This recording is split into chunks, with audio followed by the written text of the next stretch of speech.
Hi everyone, welcome to Gagan story time. आज की हमारी स्टोरी है पत्नी हूँ, इच्छा पूर्ति की पुतली नहीं। नहीं नतीश, आज नहीं, बहुत दर्द हो रहा है। आज छोड़ दो नतीश। नतीश ना, नहीं नहीं, आ रोते हुए राशि अपने पति नतीश को अपने से दूर करते हुए बोली। बिखरे बाल, लाल सूजी आंखें और नीला बदन लिए राशि अपने कपड़ों को संभालती हुई उठी। दर्द से करहाता उसका शरीर बार बार उसे कमजोर और लाचार होने का एहसास दिला रहा था। उसका शरीर इतना कमजोर था कि वो जोर से शायद चिल्लाने की हिम्मत भी नहीं कर सकती थी। फिर भी अपनी पूरी ताकत लगाकर उठी और अपने आप को घसीटती हुई बेडरूम से बाथरूम तक गई। गरम गरम पानी खुद पर डाला, तब जाकर थोड़ा शरीर के दर्द में आराम मिला। पर जो घाव दिल में नासूर बने चुभ रहे थे, उसका क्या? ये कोई आज पहली बार नहीं था जब नतीश ने राशि के साथ उसकी मर्जी के बिना जोर जबरदस्ती की थी। ये सब तो उसके लिए रोज का काम था। नतीश और राशि की शादी को अभी 2 साल ही हुए थे, पर इन 2 सालों में शायद ही कोई ऐसा दिन गया हो जब राशि की चीखों ने घर की दीवारों को ना रुलाया हो। अब तो शायद वो दीवारें भी उसके रोने की आदी हो गई थी। करीब 2 साल पहले जब राशि नतीश के साथ इस घर में और नतीश की जिंदगी में आई थी, उसे सब कुछ परी कथाओं और फूलों की सेज सा लगता था।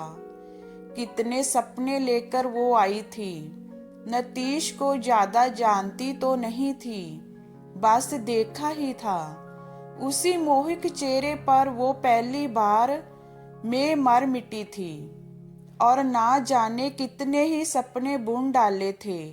मन ही मन उसने क्या पता था, पहली रात में ही सब यूं कुचल दिया जाएगा। आज भी याद है उसे वो रात, जब दुल्हन सी सजी वो फूलों की सेज पर बैठी, मन में हजारों प्रश्न लिए कि नतीश आएंगे तो ये पूछेंगे, ये पूछेगी और ना जाने क्या क्या। पहली बार उसे जानने और समझने का मौका मिलेगा। इसी सोच में डूबी राशि नतीश का बेसब्री से इंतजार कर रही थी। कुछ ही देर में ये इंतजार भी खत्म हुआ और नतीश कमरे में आ गया। जैसे जैसे नतीश आगे बढ़ रहा था, वैसे वैसे उसकी धड़कनें और तेज होती जा रही थी। नतीश ने राशि का घूंघट उठाया और बिना कुछ बोले या पूछे वो अपनी ही धुन में था।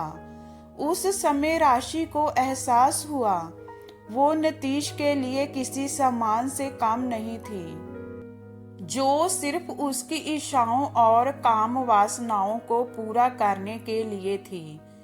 राशि की इच्छाएं और नतीश को समझने की पहल दोनों ही खत्म हो गई थी। वो पहली रात अब हर रात की कहानी बन गई थी, जब नतीश आता और अपनी इच्छाओं को संतुष्ट कर चला जाता।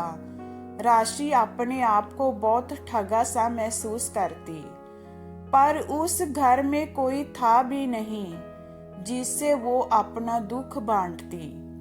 उसने खुद ही हिम्मत कर अपने लिए एक भविष्य के लिए निर्णय लेने का फैसला किया। आज उसने पूरी ताकत से नतीश को अपने से दूर करने के लिए धक्का दिया और खुद अपने आप को संभालते हुए उठी ही थी कि नतीश का पुरुष प्रधान उसकी सोच के आगे आ गया और उसे सही गलत का निर्णय ही नहीं करने दे रहा था। उसने अपना हाथ राशि पर उठाते हुए कहा, तुम्हारी हिम्मत कैसे हुई मुझे मना करने की? मैं तुम्हारा पति हूँ। मैं जो कहूँगा वो सब करना तुम्हारा काम है।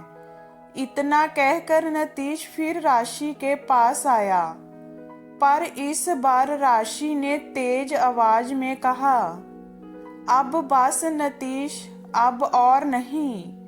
एक कदम और अगर तुमने मेरी तरफ बढ़ाया तो मैं भूल जाऊंगी कि तुम मेरे पति हो।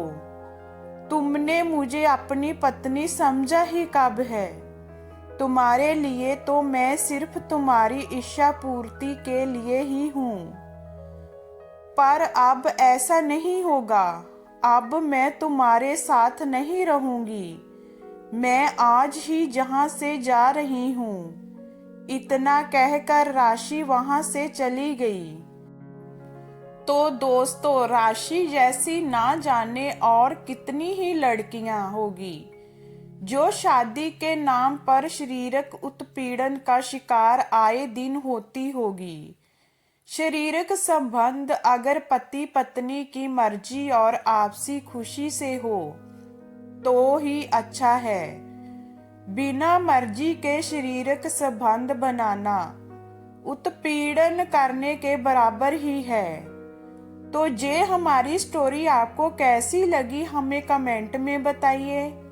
लाइक कीजिए, शेयर कीजिए एंड वॉचिंग के लिए थैंक यू।